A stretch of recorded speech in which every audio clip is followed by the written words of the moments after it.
Memphis, Tennessee, and what comes to mind? Graceland, B.B. King and the blues, the civil rights struggle, the slow, unwinding Mississippi.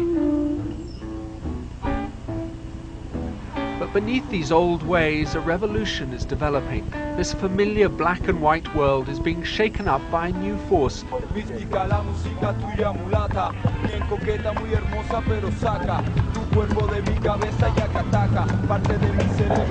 The neighborhood is no longer what it was.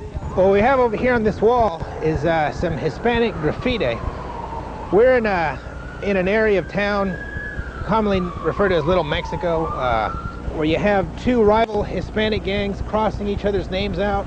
The KAL, Crazy Ass Latinos.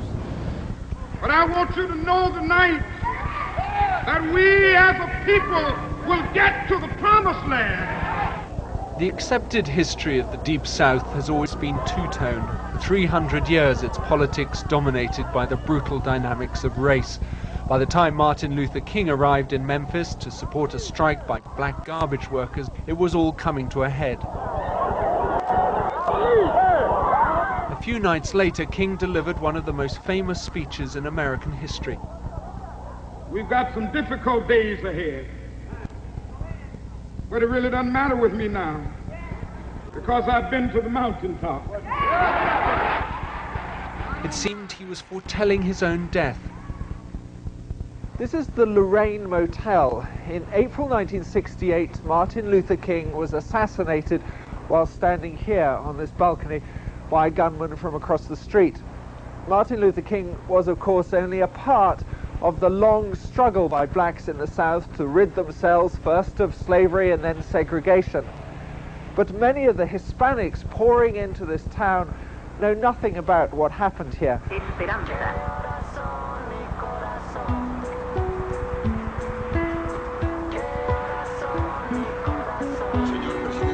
There are thought to be more than 100,000 Hispanics in Memphis.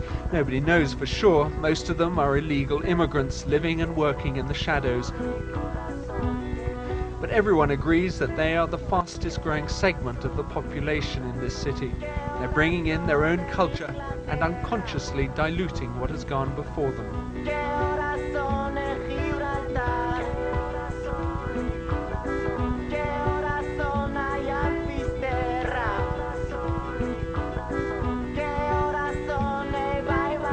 Your life?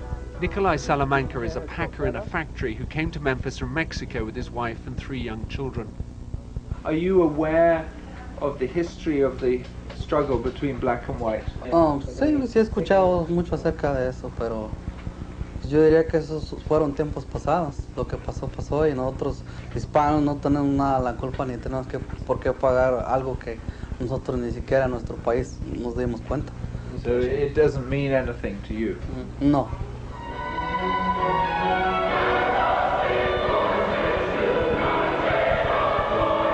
After years of struggle in Memphis, the black community has finally reached the top of the pile. The old minority has become the new majority. There are more blacks in the city than whites, and at the Church of Christ, the city's black elite come out in force for the end-of-year concert. There's barely a white face to be seen, and no Hispanics. Blacks now control the city council and find themselves having the old white problem of what to do with a troublesome minority. The African Americans and the whites tend to see it as only 2 groups in the city and ignore Hispanics. And now we have to think in terms of a third group that has a tremendous influence. And it really is a very different kind of tone and tenor. The Latino community won't feel the civil rights movement the way I felt it. I knew what it was like to ride the back of the bus, to be the victim of police brutality, to be discriminated against. Now we're heading the government, okay? So I have more respect for all people because I came up with a government that had very little respect for people of color. I have respect for people of color. I think the Latino community got to understand the history of African Americans, how we struggled to get to where we are today. I think we have to understand that there must be a common bond. We've got to work together for the benefit of all of our communities.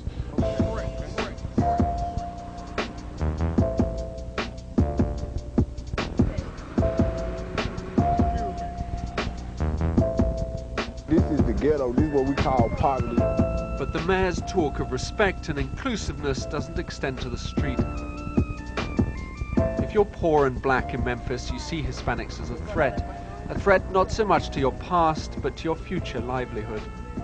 The Latinos, they taking all the jobs, you know, and, you know, for us Latinos staying here, we don't have a problem with, you know, the Latinos or nothing like that, but, you know, as far as the jobs or whatever, they taking all the jobs and, you know, taking all the apartments. On this side of town, jobs are hard to find, and the Hispanics have forced down the price of labor, offering to work for half the wages of blacks. Latinos come and get all the jobs because they're taking a lesser rate than the black Americans would take. You know, they taking $4.50. We want $7, $9 for the jobs we do. You know, they coming in, they taking all the jobs. Therefore, a black man can't get no job. This is 41 Patricia Drive, South Florida Delta. Most Hispanics live in fear of the blacks. This is their turf, they're the newcomers. Antonio Castro is one of the very few Hispanic police officers in the city. Antonio knows that Hispanics are often the victims of crime, but they don't trust the authorities, so most of it goes unrecorded. Many of the Hispanics who've arrived here in the city, they've come with an idea of law enforcement as being something negative, where they really want nothing to do with. So often I encounter Hispanics who'll tell me, you know, Officer Castro, I was robbed 2-3 months ago. You know, someone stuck a gun in my face and robbed me. And I said, well, did you report it? Did you? He said, well, no, I didn't report it. These are the Prescott Apartments, a huge housing estate. Nearly 10 years ago, all these apartments would have been occupied by blacks, but more and more Hispanics are moving in here, and as they do so, they're creating more and more friction, rubbing up against the black community. Hispanics here are complaining of being attacked and victimized by black gangs. At times, these kind of places have the feel of the Wild West. The gun rules, there's a hierarchy of violence. Inside this tiny flat, 3 friends live, working in a restaurant by day, keeping their heads down by night. Their lives are bare of luxury, but they all feel wealthier than they were in Guatemala. However, Ronaldo Rodriguez has paid a high price for living here. Last year, a black gang chased him home one night and shot his wife. Aquí nos atacaron y en ese momento creo que mi esposa quería correr para afuera a la otra puerta de la cocina, así como está esta, pero no pudo correr más rápido, lo dispararon rápidamente. Fue como... Ronaldo phoned for help, but the operator didn't speak Spanish. The ambulance took 25 minutes to arrive. By that time, his wife was dead. Ubo, do you have any friends who are African American? No. Why not? Pues yo casi, o sea, no me llevo con los morenos y a lo mejor son rateros para estar juntando con ellos, o puede ser que lo maten a uno. Do you know that the blacks used to be slaves in this country? Sí. Have you ever heard of Martin Luther King? No, no sé. Do you feel closer to the whites or blacks in America so far? Pues yo creo que a los blancos. One of the unspoken truths in these parts is that whites find it easier to get along with Hispanics than they do with blacks.